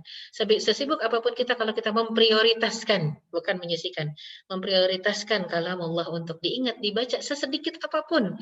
Nggak usah odol gitu ya. Kalau nggak sanggup odol. Ya, maka yang sedikit itu selembar tapi paham isinya, itu akan jadi obat yang luar biasa. Wallahu a'lam bishawab. Alhamdulillah, insyaallah. Lagi-lagi ya tidak ada alasan berarti untuk tidak berinteraksi dengan Al-Quran. Dan tidak ada alasan sesibuk apapun. Justru mungkin Al-Quran lah yang akan jadi aktivitas kita tuh lebih tertata. Ya, yang akan mengatur rutinitas aktivitas kita. Betul. Alhamdulillah Ustazah, jazakillah khairan katsiran. Alhamdulillah teman-teman, kita sudah berada di penghujung sesi tanya jawab. Terima kasih Ustazah setelah menjawab pertanyaan-pertanyaan dari sahabat-sahabat semuanya. Mungkin untuk terakhir ada closing statement dari Ustazah. Ya, alhamdulillah ala kulli hal, akhwatillah rahimakumullah. Semoga Allah SWT mengistiqomahkan hati kita, langkah kita, lisan kita ya, dan pikiran kita, dan mengistiqomahkan amal-amal saleh kita dengan ya Al-Quran, dengan kalamullah, dan juga semoga interaksi kita dengan Al-Quran ini juga dibantu oleh Allah agar istiqomah ya. Dan semoga Allah SWT nanti mewafatkan kita dalam kondisi husnul khatimah, dan semoga kita menjadi hamba-hamba Allah yang layak mendapatkan syafaat Al-Quran. Amin ya rabbal alamin. Ya, kita tutup insya Allah dengan doa ya. Astaghfirullahalazim. Astaghfirullahalazim, astaghfirullahalazim, alladzi la ilaha illa huwal hayyul qayyum wa atubu ilaik. Allahumma lakal hamdu hatta tarda, wa lakal hamdu idza radit, wa lakal hamdu ba'da ridha, wa lakal hamdu awalan wa akhira, wa lakal hamdu batinan wa zahira. Allahumma salli wa sallim wa barik ala sayyidina Muhammad wa ala alihi wa sahbihi ajma'in wa man tabi'ahum bi ihsanin ila yaumiddin. Allahumma taqabbal minna innaka antas samiul alim wa tub alaina innaka antat tawwabur rahim. Rabbana zalamna anfusana wa illam taghfir lana wa tarhamna lanakunanna minal khasirin. Rabbana la tuzigh qulubana ba'da idh hadaytana wa hab lana min ladunka rahmah innaka antal wahhab. Allahumma arinal haqqa haqqan warzuqna ittiba'ah wa arinal batila batilan warzuqna ijtinabah. Allahumma ati nufusana taqwaha wa zakkiha anta khairu man zakkaha anta waliyuha wa maulaha. Allahumma inna nas'aluka husnal khatimah wa na'udzubika min su'il khatimah. Rabbana hab lana min azwajina wa dhurriyyatina qurrata a'yun waj'alna lil muttaqina imama. إماما ربنا آتنا في الدنيا حسنة وفي الآخرة حسنة وقنا عذاب النار سبحان ربك رب العزة عما يصفون وسلام على المرسلين والحمد لله رب العالمين أقول قولي هذا وأستغفر الله لي ولكم والسلام عليكم ورحمة الله وبركاته. Mohon maaf lahir batin semuanya. Waalaikumsalam. Waalaikumsalam warahmatullahi wabarakatuh. Alhamdulillah. Jazakallah khairan Ustazah. Ya. Sekali lagi. Baik teman-teman, ya semoga kita semua selalu dijaga oleh Allah untuk selalu dekat dengan Amin. Al-Quran. Dan karena saya pernah mendengar karena hidup bersama Al-Quran itu kan panjang, jalan bersama Al-Quran itu panjang dan kita tidak diminta untuk sampai pada ujungnya, tetapi kita diminta untuk mati di atasnya gitu. Jadi sepanjang hayat bersama Al-Quran, Masya Allah. Alhamdulillah. Jazakumullah khairan katsiran kepada Ustazah dan juga teman-teman semua. Ya, mohon pamit ya. Iya, Ustazah. Ya, mohon maaf lahir batin. Assalamualaikum warahmatullahi wabarakatuh. Waalaikumsalam warahmatullahi wabarakatuh. Jazakallah khair Ustazah. Wa iyyakum, jazakumullah khairan. Ya, teman-teman, baik. Setelah selesai sesi pematerian ini, saya kembalikan kepada MC. Wassalamualaikum warahmatullahi wabarakatuh. Waalaikumsalam. Waalaikumsalam warahmatullahi wabarakatuh. Oh, Masya Allah ya. Terima kasih Kak Karisma yang telah memandu pada kegiatan pematerian hari ini. Luar biasa sekali ya tadi. Dan juga saya ucapkan juga terima kasih kepada Ustazah Erika yang tadi telah menyampaikan materi yang luar biasa gitu ya. Banyak pencerahan-pencerahan dan juga penyadaran gitu ya untuk saya pribadi. Baik, rekan-rekan semua, kakak sekalian, kita lanjut kepada acara selanjutnya, yaitu pengumuman. Ya, jadi kakak sekalian, ada beberapa pengumuman. Yang pertamanya itu, tadi kan sudah dihimbau untuk membuat resume nih. Nah, yang udah buat resume, boleh resumenya di-upload ke Instagram. Di story-nya masing-masing boleh, di feed juga boleh. Lalu tag akun @ke.kamu di Instagram. Nanti resume terbaik akan dipilih. 2 resume terbaik dan akan mendapatkan hadiah, yaitu e-money sebesar 25.000. Tuh, coba buat 2 orang 25.000. Mantap gak tuh? Ya, jadi jangan lupa untuk mengupload resumenya dan tag akun @ke.kamu. Dan jangan lupa juga buat kakak sekalian, barangkali nih ada yang belum follow Instagramnya ke kamu, boleh di follow dulu atau enggak ajak teman-temannya buat follow Instagramnya. Oke? Sebelumnya saya juga ucapkan terima kasih kepada aira.co yang sudah bekerjasama dengan ke kamu untuk mengadakan acara yang luar biasa ini. Saya juga berterima kasih kepada media partner, yaitu dari prasa.in, Al-Jannah Edu, kemudian Tutorial UPI, Komunitas Barengan, Kajian Indonesia, UPTQ UPI, PPM Media, Info Kajian Bogor, dan juga Info Kajian Online. Masya Allah. Ya, teman-teman, saya ucapkan terima kasih juga karena telah berkenan hadir pada kegiatan hari ini. Dan teman-teman jangan dulu live ya. Boleh kita foto-foto terlebih dahulu. Baik, sebelum ditutup, kita foto terlebih dahulu ya, Teh. Ya, ayo kita foto dulu yuk. Nah, ya, kita foto dulu yuk semuanya. Boleh on kamera untuk beberapa saat sebelum kita ditutup. Sebelum kita tutup acaranya, jangan kita yang ditutup ya. Tapi acaranya yang ditutup. Ya, Masya Allah. Ini dari mana aja ini? Masya Allah. Sebentar. Kita full screen dulu. Sahabat kamu. Oh iya, Kak Alda tadi udah dijelasin belum? Saka itu apa, Kak? Saka itu apa sih? Iya. Dari tadi ya ngobrol Dari tadi saka-saka mulu. saka-sakaan. Saka itu maksudnya adalah panggilan sayang untuk warga netizen dari ke kamu nih. Panggilan sayangnya yaitu sahabat ke kamu. Jadi singkat, jadi Saka. Jadi panggilannya saka-sakaan. Misalnya nih ada Saka Siti Afifah. Assalamualaikum Saka Siti Afifah. Ya kayak gitu. Waalaikumsalam. Masya Allah. Mana itu? Kemana lagi ini? Wajah-wajah cantiknya belum bermunculan nih. Baru sebagian. Yuk, teteh kita foto bersama. Yuk, teteh. Oke. Yaudah kita mulai ya. Saya instruksi ya. 1, 2, 3. Sebentar.